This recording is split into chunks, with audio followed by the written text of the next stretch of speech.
Hi everyone, good afternoon. তো আজ হচ্ছে সানডে। তো তোমরা সবাই কেমন আছো? আশা করি সবাই খুব ভালো আছো, আমিও ভালো আছি। তো আজকে সানডে, কিন্তু আজকে প্রচণ্ড গরম। তো সানডে স্পেশাল কী রান্না করেছি চলো তোমাদেরকে শেয়ার করি। প্রচণ্ড গরমে মাথা খারাপ। এতক্ষণে আমার রান্না কমপ্লিট হলো। তো কী করেছি চলো দেখাই।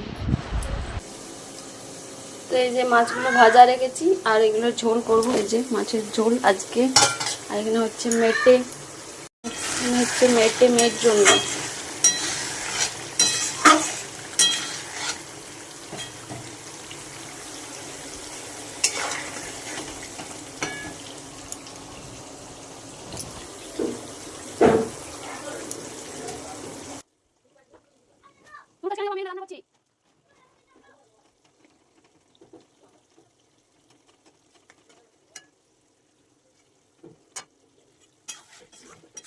হয়েছে যে শাক, কুমড়ো শাক, আলু দিয়ে সেই ডাল মুগের, হয়েছে যে পেঁপে আলু সয়াবিনের সবজি,